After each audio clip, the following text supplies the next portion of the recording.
स्वागत है आप सभी का एक बार फिर से शिक्षक शिक्षा यूट्यूब चैनल पे। और आज के इस वीडियो में समझेंगे बिहार सरकार के द्वारा जारी की गई शिक्षक नियुक्ति नियमावली 2023 को। जितने भी कैंडिडेट डीएलएड कर रहे हैं, बीएड कर रहे हैं, आगे उनका सपना है बिहार में शिक्षक बनने का, या जिन्होंने बीएड डीएलएड किया हुआ है, सीटेट भी क्लियर किया हुआ है, अब बनना चाहते हैं बिहार में शिक्षक, तो बिहार में शिक्षक बनने के लिए बिहार सरकार ने नई नियुक्ति नियमावली को जारी कर दिया है।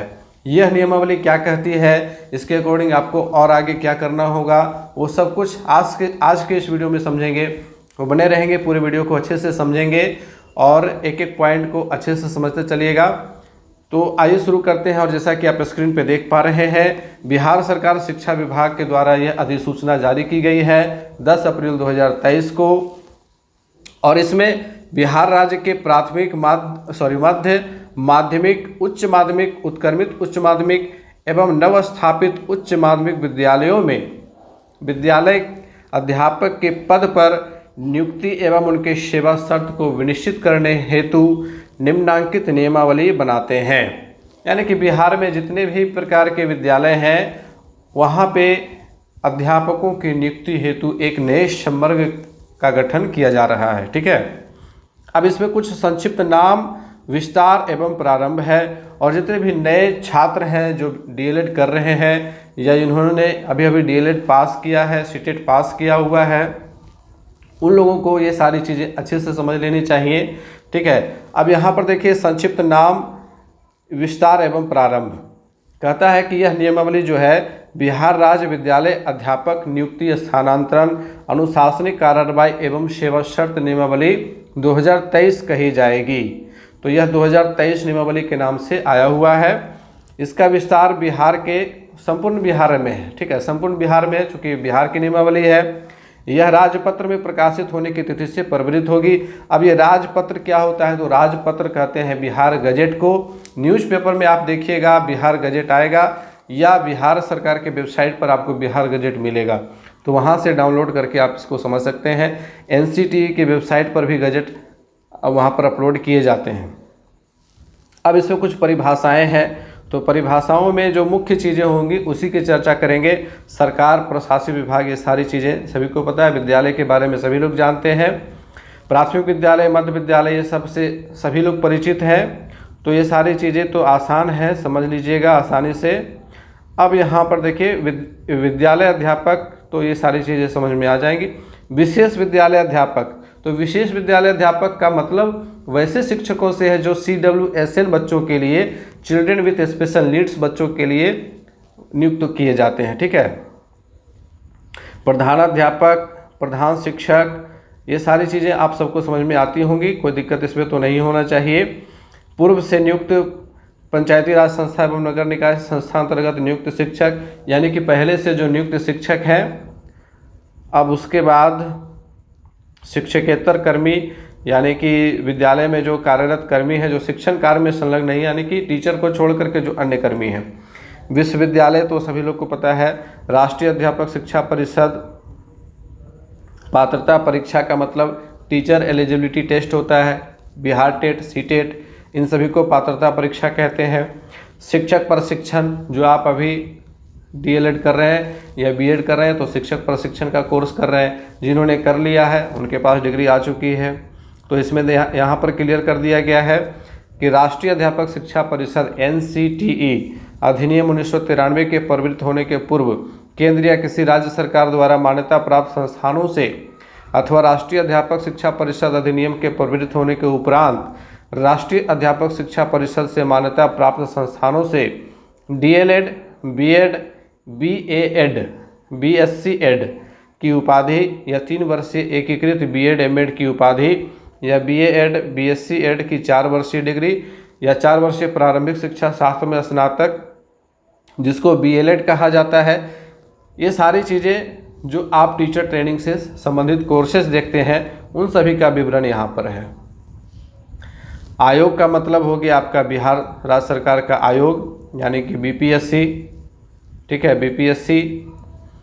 उसके बाद संवर्ग का गठन, यहाँ पर देखिए ये इम्पोर्टेंट पॉइंट है, संवर्ग का गठन। एक नया संवर्ग बनाया गया और ये संवर्ग जो है 1999-2000 ईस्वी के आसपास बीपीएससी के द्वारा ही शिक्षकों की बहाली होती थी और उसी संवर्ग को पुनर्जीवित किया गया है, एक तरह से कह सकते हैं। तो संवर्ग का गठन वही किया गया है। शिक्षा विभाग के नियंत्रणाधीन राजकीय बुनियादी विद्यालय, राजकीयकृत एवं प्रोजेक्ट कन्या विद्यालय में नियुक्त होने वाले विद्यालय अध्यापक का संवर्ग होगा। ठीक है, जो विद्यालय पहले जिला संवर्ग से नियुक्त होते थे वही संवर्ग फिर से आएगा। प्राथमिक एवं मध्य विद्यालय के मूल कोटि का मतलब क्या होता है? Basic grade. ठीक है, और बेसिक ग्रेड को क्या कहते हैं? बेसिक ग्रेड को कहते हैं पीआरटी, यानी कि प्राइमरी टीचर्स, प्राथमिक विद्यालय के शिक्षक, 1 to 5 के शिक्षक। ठीक है, इसके बाद स्नातक कोटि के विद्यालय अध्यापक, यानी कि स्नातक ग्रेड टीजीटी उसको कहते हैं, ट्रेंड ग्रेजुएट टीचर कहते हैं। ठीक है, तथा माध्यमिक विद्यालय एवं उच्च माध्यमिक विद्यालय में विषयवार विद्यालय अध्यापक, वहाँ पर टीजीटी होंगे, ट्रेंड ग्रेजुएट टीचर्स होंगे।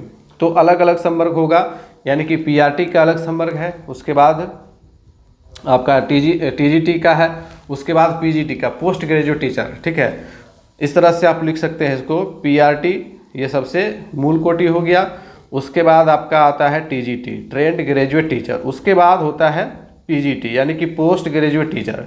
इस तरह से संवर्ग बनता है। तो यही संवर्ग का यहाँ पर गठन किया गया है। और ये जो संवर्ग है यह जिला स्तर का संवर्ग होगा। किस स्तर का होगा? तो जिला स्तर का होगा। इससे पूर्व क्या हो रहा था? पंचायत स्तर। ठीक है, अब यहाँ पर हो गया जिला स्तर। अब यहाँ देखिए, विद्यालय अध्यापक के सभी पद सीधी नियुक्ति से भरे जाएंगे, यानी कि इसमें किसी तरह का प्रमोशन नहीं होगा।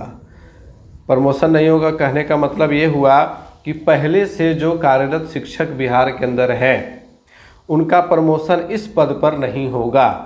एकदम फ्रेश पद यहाँ बनाया गया है और जो बहाल शिक्षक है उनको इससे थोड़ी सी दिक्कत है, लेकिन सरकार का यह नियमावली है। अभी हम उस पर चर्चा नहीं करेंगे, इसके लाभ हानि पर एक अलग से चर्चा कर सकते हैं, लेकिन यहाँ पर हम समझेंगे कि नियमावली क्या कहती है।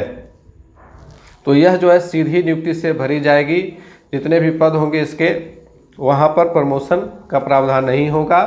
सीधे सीधे एग्ज़ाम के थ्रू ही कोई भी कैंडिडेट यहाँ बहाल हो सकेगा। तो बहाल होने के लिए विद्यालय अध्यापक के पद पर नियुक्ति हेतु अनिवार्य अर्हता, यानी कि आपके जो एलिजिबिलिटी है, योग्यता है, वो क्या होनी चाहिए? तो सबसे पहली बात कि भारत का नागरिक हो और बिहार का अस्थाई निवासी हो। ठीक है, तो अस्थाई निवासी कहने का मतलब हो गया कि यहाँ पर डोमिसाइल नीति यहाँ पर लागू कर दी गई है। अगर कोई बिहार के बाहर का अस्थाई निवासी बिहार राज्य के बाहर का रहने वाला है तो वो यहाँ पर अप्लाई नहीं कर पाएगा। इसके बाद दूसरा जो पॉइंट है कि विद्यालय अध्यापक के पद पर नियुक्ति हेतु राष्ट्रीय अध्यापक शिक्षा परिषद द्वारा समय समय पर निर्धारित शैक्षणिक एवं प्रशैक्षणिक योग्यता धारित करता हो। तो योग्यता क्या होगी? तो पीआरटी के लिए देखिए, पीआरटी के लिए योग्यता होगी इंटरमीडिएट विथ 50% मार्क्स, और जो आपके आरक्षित कोटि के अभ्यर्थी होंगे उनके लिए 45%। उसके बाद आपका इसमें होना चाहिए डीएलएड होना चाहिए। उसके बाद इसमें होना चाहिए सीटेट का पेपर फर्स्ट या बीटेट का paper first, Bihar teacher eligibility test या फिर सेंट्रल एलिजिबिलिटी टेस्ट। ठीक है, उसका पेपर फर्स्ट यहाँ क्लियर होना चाहिए, तब आप पीआरटी के लिए अप्लाई कर पाइएगा। वही बात करेंगे, पीआरटी के बाद होता है टीजीटी, ट्रेंड ग्रेजुएट टीचर। तो उनके लिए हो जाएगा ग्रेजुएशन। टीजीटी के लिए लिख लीजिएगा, टीजीटी जो बनना चाहते हैं उनके लिए हो जाएगा आपका ग्रेजुएशन सबसे पहले होना चाहिए, ग्रेजुएशन कंप्लीट होना चाहिए और साथ में बीएड होना चाहिए। साथ में क्या होना चाहिए? बीएड होना चाहिए, और साथ में सीटेट या बीटेट का पेपर 2 क्लियर होना चाहिए। ठीक है, पेपर 2 जो 6 to 8 का पेपर होता है वो क्लियर होना चाहिए, तब आप बीपीएससी के इस एग्ज़ाम में बैठ पाइएगा। उसके बाद पीजीटी की बात होगी, पोस्ट ग्रेजुएट टीचर। तो उनके लिए नाम में देखिए पीजी है, यानी कि पोस्ट ग्रेजुएट प्रास्नातक जिसको कहते हैं एमए की डिग्री होनी चाहिए। एमए के बाद, एमए के साथ साथ बीएड होना चाहिए, और बीएड के साथ साथ एसटीईटी का पेपर आता है। तो एसटीईटी का पेपर में, इसमें भी 2 पेपर हैं, पेपर 1 और पेपर 2। पेपर 1 है 9-10 के टीचर्स के लिए, पेपर 2 है +2 के टीचर्स के लिए। तो पीजीटी में भी 2 संवर्ग है, एक तो आपका माध्यमिक विद्यालय के लिए है, 9-10 के लिए है, और दूसरा आपका उच्चतर माध्यमिक के लिए यानी कि इंटर विद्यालय के लिए है। तो इंटर विद्यालय के लिए केवल यहाँ पर पेपर 1 के जगह पर पेपर 2 हो जाएगा, बाकी योग्यताएं ऐसे ही रहेंगी। ठीक है, तो इस प्रकार से आपका शैक्षणिक और प्रशैक्षणिक योग्यता का क्राइटेरिया हो गया। इसके बाद है कि राज्य सरकार एवं केंद्र सरकार द्वारा समय समय पर आहूत शिक्षक पात्रता परीक्षा में उत्तीर्ण हो, वो तो मैंने क्लियर कर ही दिया है। यहाँ पर कह रहा है कि परंतु वर्ष 2012 से पूर्व नियुक्त एवं कार्यरत शिक्षक, अब यहाँ बात की जा रही है कि वैसे शिक्षक जो बिहार में पहले से नौकरी कर रहे हैं, 2012 से पहले ही उनकी बहाली है और उन्होंने दक्षता परीक्षा पास कर ली है, दक्षता परीक्षा पास कर ली है, तो उनके लिए सीटेट या बीटेट पास होना ज़रूरी नहीं है, वे लोग भी इस एग्ज़ाम में बैठ सकते हैं। ठीक है, तो ये यहाँ पे क्लियर किया गया है। इसके बाद है विषय विशेष के लिए अलग से विशेष अर्हता का निर्धारण जो है विभाग द्वारा जारी किया जाएगा। वो जब नियुक्ति की वैकेंसी वाली जो पोस्ट वाली जो विज्ञप्ति आएगी उसमें सारा डिटेल्स लिखा हुआ रहेगा। आयु सीमा की बात की जा रही है, तो आयु सीमा देखिए न्यूनतम 18 वर्ष रहेगा, उसमें तो कोई दो मत है ही नहीं। न्यूनतम आयु जो है 18 वर्ष है। अधिकतम आयु की बात की जाएगी तो अधिकतम आयु यहाँ पर अभी क्लियर नहीं किया गया, लेकिन मैक्सिमम वही रहेगा जो सरकार के द्वारा लागू किया जाता है, राज्य सरकार के द्वारा समय समय पर जो विहित की जाती है वही रहेगा। इसका डिक्लेरेशन जो है वो आपके जो फाइनल नियुक्ति की विज्ञप्ति आएगी उसमें कर दी जाएगी। और इसमें देखिए क्या है कि इसी प्रकार माध्यमिक एवं उच्च माध्यमिक विद्यालयों में नियुक्ति हेतु नियुक्ति वर्ष की 1 अगस्त को अभ्यर्थी की न्यूनतम आयु जो है 21 वर्ष और अधिकतम आयु सीमा तो वही होगी। यानी कि अगर आप माध्यमिक एवं उच्च माध्यमिक विद्यालय में शिक्षक बनना चाहते हैं तो न्यूनतम आयु 21 वर्ष होनी चाहिए। ठीक है, और 18 वर्ष जो है ये है आपके प्राथमिक एवं मध्य विद्यालय में, यानी कि पीआरटी और पीआरटी प्लस आप कह सकते हैं टीजीटी। पीआरटी और टीजीटी बनने के लिए न्यूनतम आयु 18 वर्ष है, और पीजीटी बनने के लिए पोस्ट ग्रेजुएट टीचर बनने के लिए 21 वर्ष न्यूनतम आयु है। ठीक है, और अधिकतम आयु में कुछ छूट भी दी जाएगी। और वैसे टीचर्स जो पहले से कार्यरत हैं उनके लिए अधिकतम आयु सीमा को शिथिल भी किया जा सकता है। वो यहाँ पर देखिए, यहाँ पर दिया हुआ है कि पंचायती राज संस्था एवं नगर निकाय संस्था अंतर्गत नियुक्त एवं कार्यरत शिक्षकों के लिए अधिकतम आयु की सीमा शिथिल करने हेतु राज्य सरकार के द्वारा अलग से निर्णय लिया जा सकेगा, और इसमें कर दिया जाएगा जो पहले से कार्यरत टीचर हैं उनके लिए अधिकतम आयु सीमा शिथिल कर दी जाएगी। आरक्षण की बात की जाएगी तो आरक्षण तो सभी को पता है, आरक्षण का एक रोस्टर पॉइंट होता है, उसी के अनुसार से आरक्षण का काम होगा। और यहाँ पर जो फीमेल कैंडिडेट्स हैं उनके लिए 50% का आरक्षण दिया जा रहा है। तो जो भी महिला अभ्यर्थी हैं उनके लिए एक खुशी की बात है यहाँ पर, और एग्ज़ाम पास करने के बाद नौकरी की गारंटी है। नियुक्ति की प्रक्रिया क्या होगी, तो शिक्षा विभाग द्वारा विद्यालय अध्यापक के पद पर सीधी नियुक्ति हेतु जिला स्तर पर रिक्त पदों की गणना करके रोस्टर क्लियरेंस के साथ आरक्षण कोटिवार जो है वो अधियाचना आवश्यकता अनुसार आयोग की भेजी जाएगी, और उसके बाद सीधी भर्ती हेतु प्राप्त अधियाचना के आलोक में जो भी सीटें आएगी निकल करके उसी के आलोक में नियुक्ति की विज्ञप्ति जारी की जाएगी, और उसमें सारा डिटेल दिया हुआ रहेगा कि इतने इतने पदों पर नियुक्ति की जाएगी। ठीक है, परीक्षा का जो सिलेबस है वो अभी निर्धारित नहीं किया गया है। परीक्षा हेतु पाठ्यक्रम का निर्धारण आयोग द्वारा प्रशासनिक विभाग के परामर्श से किया जाएगा, और इसका जो सिलेबस होगा उसमें मुख्य रूप से 2 पार्ट, मुझे लगता है कि 2 पार्ट यहाँ पर देखने को मिल सकता है, या फिर जैसे पहले जो परीक्षाएं होती थी उसके अनुसार से इसका सिलेबस रहेगा। तो सिलेबस के संबंध में अभी डेफिनेटली कुछ नहीं कहा जा सकता है, लेकिन एक अंदाज़ा लगाया जा सकता है कि इसका एक पेपर जीएस का होगा। 2 पेपर मुझे लग रहा है कि 2 पेपर लिए जाएंगे इसमें। एक आपके ट्रेनिंग से संबंधित पेपर होगा और दूसरा आपका जीएस से संबंधित होगा, जैसा कि प्रधान शिक्षक वाले सिलेबस में देखने को मिला है। तो कमोबेश उसी तरह का सिलेबस रहेगा। 70 से 80% मुझे लग रहा है कि ऐसा सिलेबस होने वाला है। अब देखते हैं आगे सिलेबस क्या लागू किया जाएगा, वो सारी चीज़ें हैं। अब इसके बाद है